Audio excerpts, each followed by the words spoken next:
tunga dia Kongo Zambi wa Felix Wamula mabimba Muchanza cheba Kakwena muntu ujibwa kumulenga Muchanza cheba Wamutulwila Banjelo Bakujulweku Amulama Wamutulwila Banjelo Ideniza Nyagero Zambi wabala mabimba Niji kujambo Anjwa makanda lwakwako Anjwa iwa kutendelela Mwaru wakana kayo Wala mama marte uzambi Muleji wamba kalenge Zambi wa kutendelela Epo wamula mabipe Zambi wamula mabipe Jilamu wamula mabipe Angwai wamula mabipe Bandeko mbote na bino nyonso mtomisa menanga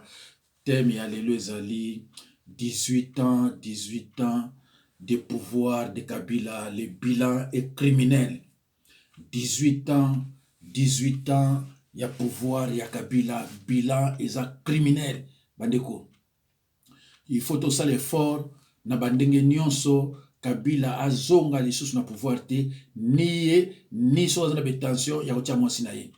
Soki lelo mokili okike Kabila azongi na pouvoir donc tobimisi ko ba vrai zoba ya ba vrai zoba. Donc il faut tout ça tout Kabila na pouvoir vraiment azonga lisusu te. Alo bandi bo mona lisusu likamoko eza koleka na PPRD eza ma mingi. Bango baloba eke nzembo wana oyo tsala mwana salaki abwakilaki yango Felix te. Mais tozomona tata mobimba ya Shadari na Luala bakuna azo yembisa susu nzembo wana na batu na ye batu bayemba yango. Mais bandeko ekozala na mokili ekozala na mukolo oyo ekozala ke na Kabila na ba Shadari na ba Mende na ba oyo bamilaka ba diamba ezala mukolo ndeko bakokima. Dans toute chose il y a un commencement, il y a aussi une fin. Voilà, boyo kali soso pona tobanda. Na ngwaji tunga dia Kongo Zambi wa Felix Wamula mabimba Muchanza cheba Kakwena muntu ujibwa kumulenga Muchanza cheba Wamutulwila Banjelo Bakujulweku Amulama Wamutulwila Banjelo Ideniza Nyagero Zambi wabala mabimba Niji kujambo Anjwa makanda lwakwako Anjwa iwa kutendelela Mwaru wakana kayo Wala mama marte uzambi Muleji wamba kalenge Zambi wa kutendelela Epo wamula mabipe Zambi wamula mabipe Jilamu wamula mabipe Angwai wamula mabipe. Voilà. Alors bandeko ngai mutu nyonso oyo azala ngambo ya Kabila pona nga aza congolais te. Ezala tchala mwana ezala nani mais oyo azaka na ngambo ya Kabila pona nga aza congolais te. Voilà. Donc je ne suis pas pour Félix mais nalobi bien que mutu nyonso oyo azala ngambo ya Kabila pona nga aza congolais te. Voilà. Pona Kabila il faut bakangaye aza mujibi, c'est un criminel, c'est un assassin. Son bilan est criminel. Voilà. Allo bandeko toko pardon toko luka naloba ki le bilan est criminel totana no oyo makabazo ba na ozoka échantillon moke na kinga bobotala héritage batikela biso pendant plus de 18 ans boza suna idée bozonga suna mboka oyo Kabila natangi kombo na ombala misatu na bengi ombala misatu kosala erreur wana te tolingi su bino te na pouvoir oyo bota héritage oto soka muke na kingabwa kaka muke toza su na besoin na bino te yango tozosenga ke na mokonzi ya mboka il faut ba alliance wana ekufa alliance wana eza ya kindoki alliance diabolique tozosenga mpe lisusu ke il faut topase na désarmement na kingakati parce que minduki eza kuna basoda baza kuna ebele ye aza nani ti lelo aza na bamilitaire ebele minduki même na loi elobi ndenge wana te. Kabila na bengi yo mbala misatu tika makambo wana fanda paso fandi famille na bino kanza Congo ekoma ya bino Congo eza ya bino te. Il faut pas ba richesse nyonso bozwa na mboka oyo botikela biso pasi botala pasi oyo ezaka exemple mokela azolakisa yo Kabila otala pasi héritage otikela biso yango tolingi sokoyoka bino te na pouvoir botika Félix asala mosala na ye malembe peuple nyonso eza na nsima Freda na sengi yo na respect nyonso boma ba alliance wana tolingi so bakama Kabila te tolingi yango so te na mboka oyo. Merci. Bandeko boma ba alliance wana tolingi susu Kabila na mboka oyo te. Bandeko naza ko continuer so likambo kolobe kozala bongo toloba totala so oyo.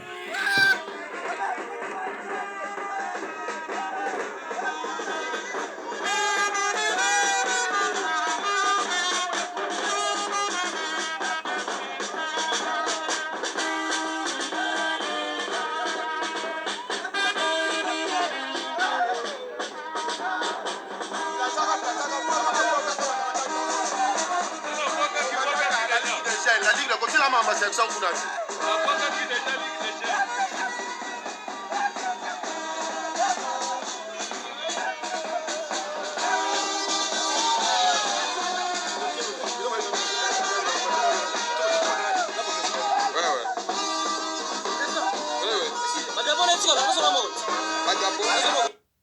Alors bandeko nazomona te pourquoi il faut bokanga ba vidéo nanga boluka ngoti na source.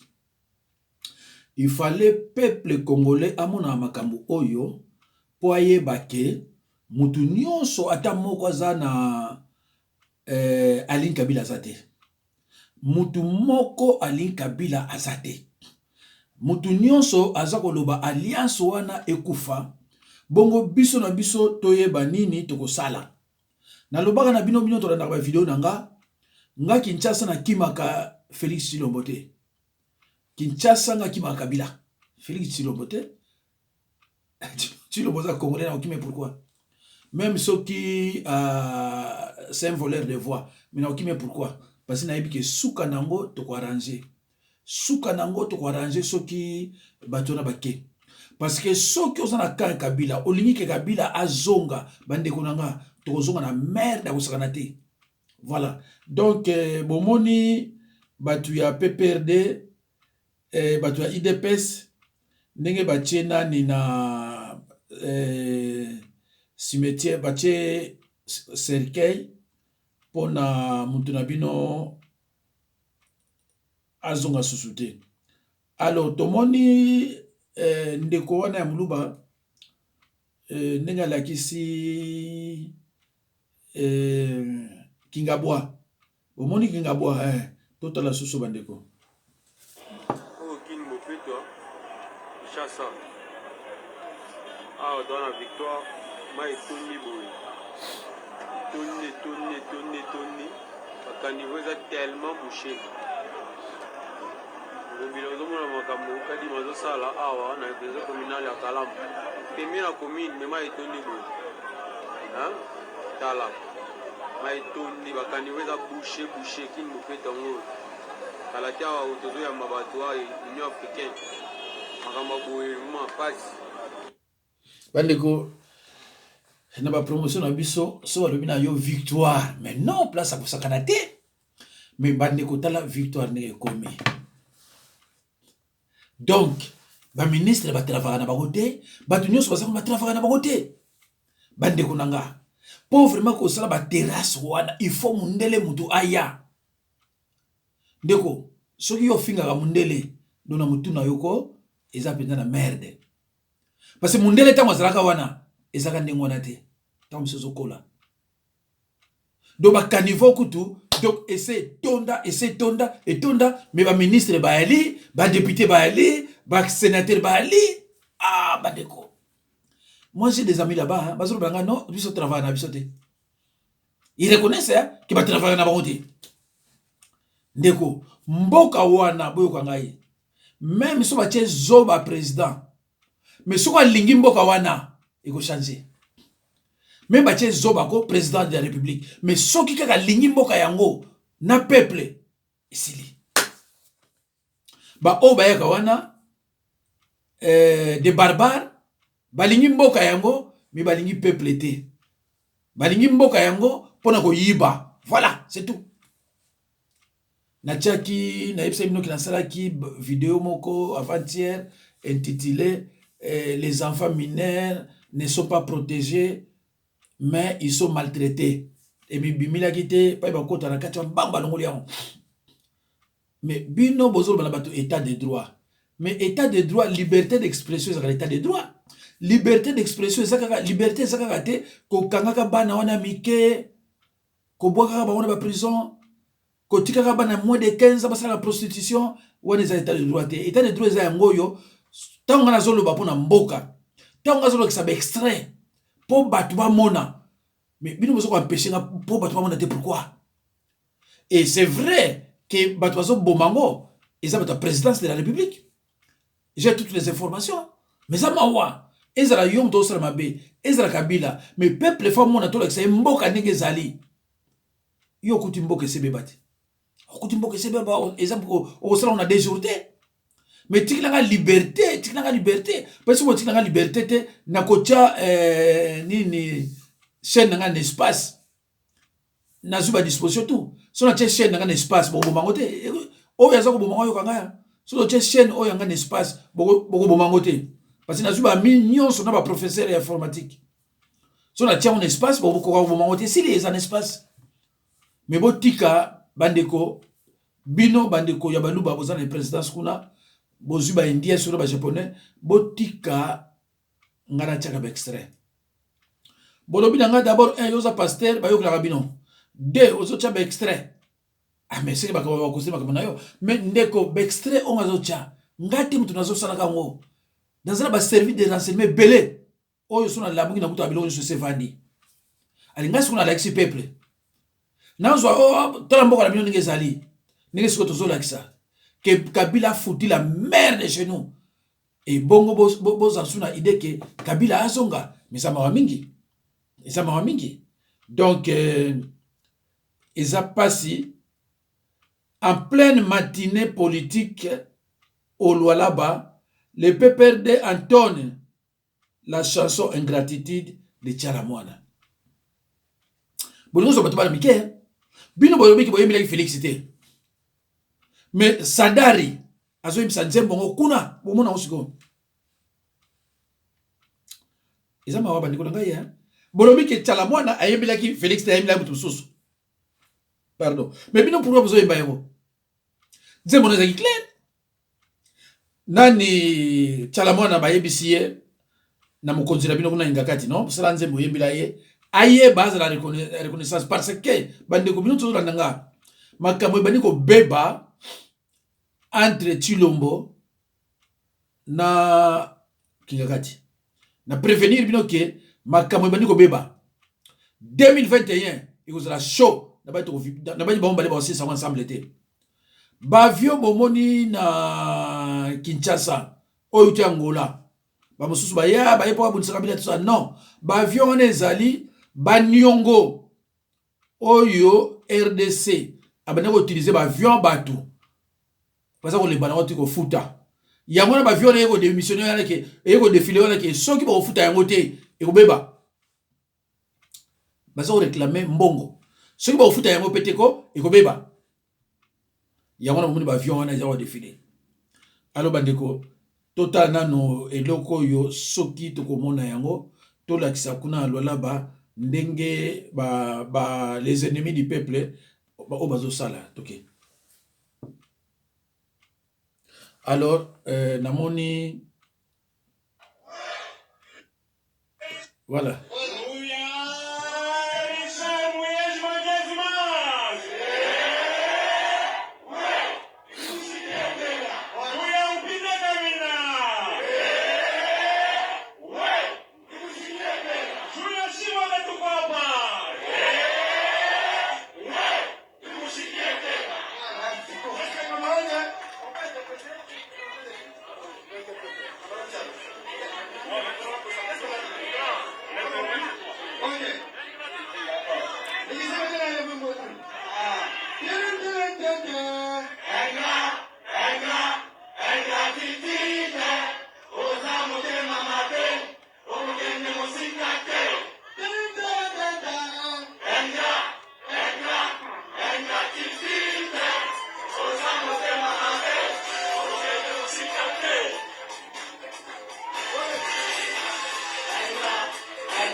kasi bino lobai ke nzembo wana ya yembelaki enani Félix était mais bino bane ko yemba ngo siko ndenge nini puisque ye ayembelaki na ye Félix était bandeko ezamawa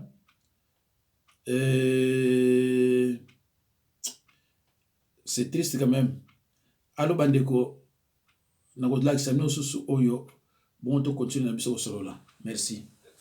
Au total, 3 groupes de présumés bandits arrêtés en début de la semaine qui s'achève et présentés ce vendredi 6 novembre 2020 au gouverneur de province Jacques Kabula Katoy par les services de sécurité. C'est le ministre provincial Fulbert Kunda Milundu qui a expliqué les spécialités de leur mode opératoire au numéro 1 du Haut-Katonga entouré du conseil provincial de sécurité. Le premier groupe de 9 présumés bandits mais armés, chapeauté par le très recherché Kabengele Mouleba, champion alias Kabins, criminel de grand chemin, auteur de plusieurs meurtres à Lubumbashi, Kasumbalesa, Fungurume et Kolosi.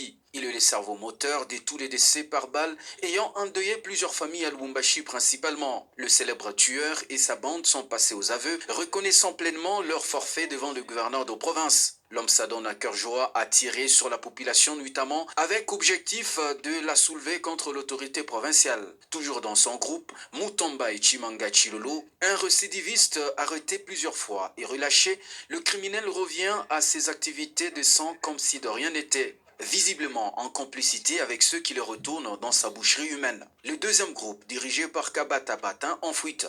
La police a mis la main sur ses acolytes en récupérant ses 3 armes de guerre avec chargeur et 2 ordinateurs portables. Ils ont leur siège à Fungurume. Ils tuent, violent à Tenke Fungurume, Kolosi, Likasi et Lubumbashi. Le troisième groupe constitué des voleurs de câbles électriques de haute tension. Plusieurs mètres de conducteurs électriques sectionnés et transportés dans ces minibus et interceptés à hauteur de Kapoloé. Les chauffeurs et en fuite, les services d'intelligence ont réussi à mettre la main sur les receveurs Kangé, Kafita, Delphin, Kibombwe, faisant partie d'un autre groupe spécialisé dans le vol de motos en exécutant leurs propriétaires.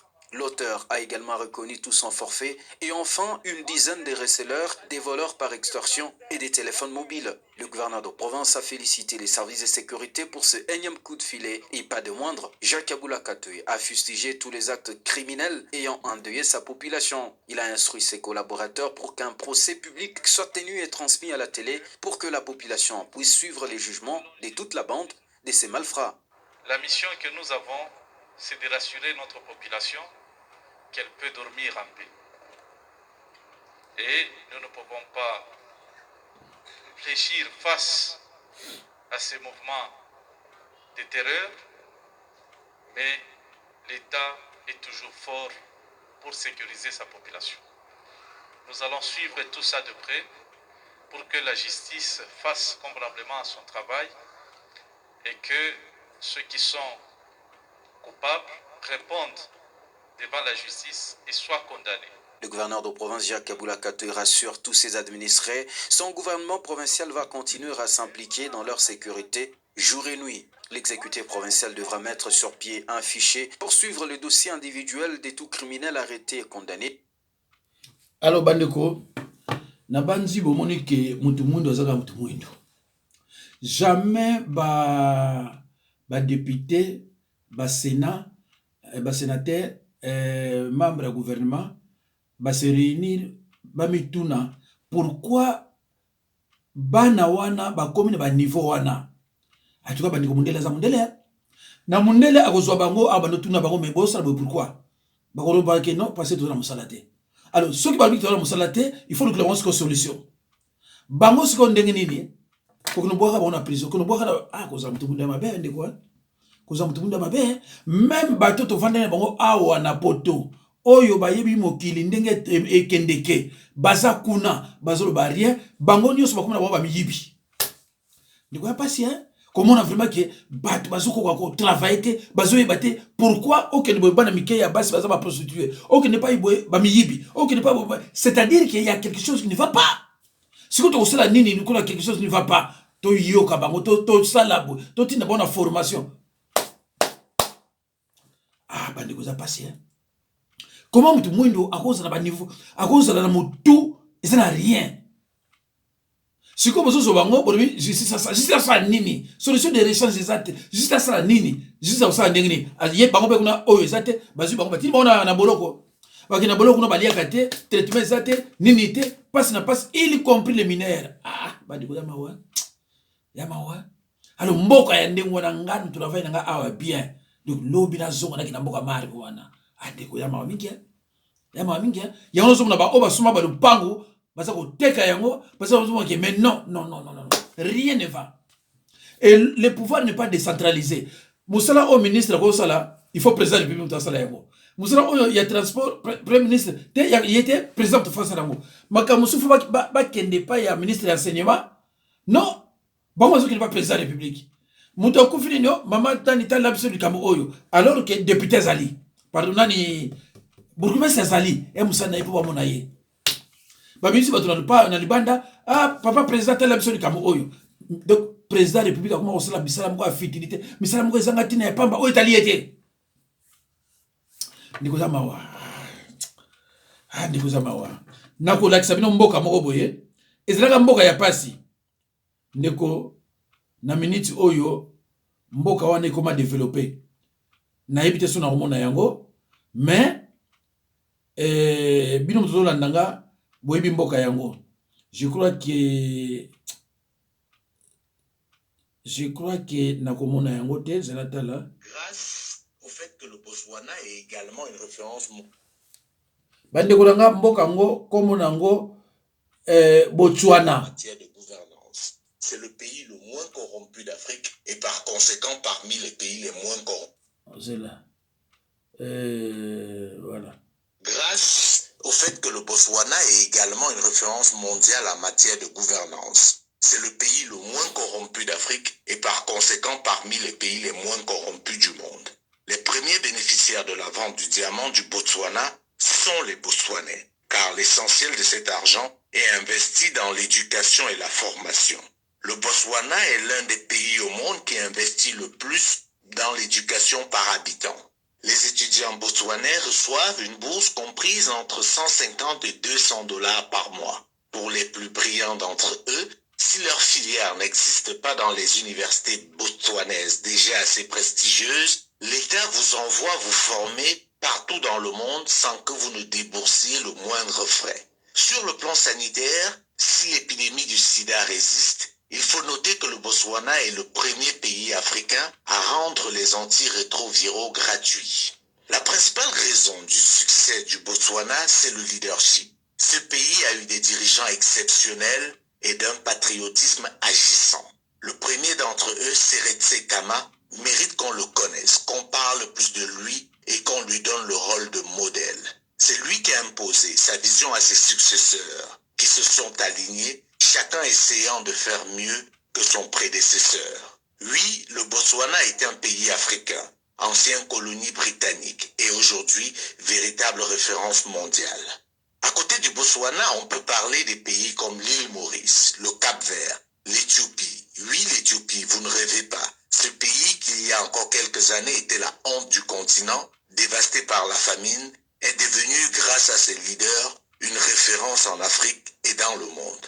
Bien entendu, dans cette liste, nous ne pouvons pas oublier de citer le Rwanda. Ces pays ont en commun le fait d'avoir eu à leur tête, à un moment donné de leur histoire, des dirigeants éclairés et soucieux de l'intérêt général. Ils ont aussi en commun le fait d'avoir su briser le lien colonial. Non, l'Afrique n'est pas maudite. Certains pays sont juste mal gérés du fait des dirigeants incompétents, complexés et corrompus. Malheureusement, ils sont encore très nombreux et par conséquent ternissent l'image de tout un continent, poussant certains Africains à la fatalité. Non, l'Afrique n'est pas maudite. Pour vous en convaincre, je vous invite à découvrir le Botswana.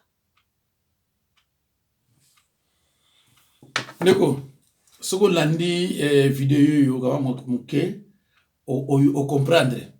Donc Botswana bango moko batekaka richesse na bango. Et bazana ba dirigeant compétent. Ndenge Éthiopie to bana ko seka yango hein. Ah bana Éthiopie bana salité. Lelo yo comparé RDC na Éthiopie. Donc ba faux politicien bazalaka na RDC. Ba faux politicien merde ou ba merde bazalaka na RDC. Bango nyosuka kimuyibi 15 millions, 45 millions, 58 millions. Donc koyiba na koyiba ko suma banda ko étranger. bandeko na ngai. Mboka na yote, zwa bato 60, 65, zwa ba Congo, o basimbaka mboka. Nani asomba ndako na pays étranger? Orbazate. Na période de Mobutu, lukilanga de ba Congo, basoma mbongo ndako, awa na poto, na mbongo kimoyibi.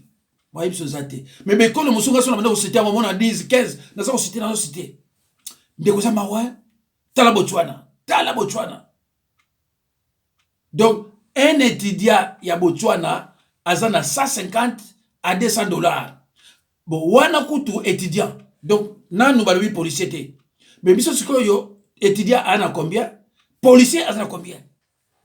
Entre-temps, bazo pesa ba référence mususu ke Kabila azo 600 000 $ par mois. Mutasuka na kin azoka 30 $. Et vous exprimez des choses comme ça. Ndeko za mamingi eza mawa ya kozala congolais za na soni. Ke bamboka tu bazo le kaka biso. Congolais akotika mboka na ye pona kokende libanda koluka kolia. Congolais okende Angola pona nini? Pona kolia. Congolais okende Congo Brazzaville pona nini? Pona kolia. Tala niveau to sana yango. To sana niveau ya kolia. Donc tout le monde a dit que Congolais mboka na lia kate. Mais faut tala bato na ba voiture. Faut tala bato na laxibino bazomba bazoyeba bazembo. Pona bango baza esclave à mutuboko. Tala mutu yo au travailler pona mutuboko boy. Au lieu de travailler pour la République, toi tu travailles pour un individu. Un individu malhonnête, je précise. C'est regrettable. Au lieu de travailler pour un pays, juste travailler pour un individu malhonnête, un voleur. Je travaille pour un yé. Ok, lui fait l'eau. Nekonanga, ok, lui fait l'eau. Tout est vanité de vanité, hein. Vanité de vanité, tout est vanité. Sala bisala. Bon, mon ayango. Et ça m'a mingi. Que batba mon akaba passe, mais colonions, batba mon akaba passe, kolela. Tala mon amsusu. Batumbi enzoto nyonso. Na mama ya muluba. Pour 50 francs congolais. Et 50 francs congolais convertir en dollars, et ça combien? Et en euros, et ça combien? Même pas 10 centimes. Donc, batumbiye, pour même pas 10 centimes. Mais ndeko ça mawa. Dans le bien que ça mawa ya mawa. Fi. Ah, bandeko na passé. Nazo lukelo mo awa na ebite suna mo na lisusu. Mais bandeko eza mawa ya kozala congolais. Hein? Eza mawa. Na lobi bien que eza mawa. C'est triste, hein? Atonga sadini. Sado exam sado muto tika. C'est pour cela que je suis là pour y aller là. Alobi lingala. Mais 24 ans, il n'est assez intéressé par même la lingala. C'est tout ce qui est congolais, il y a une fête yango.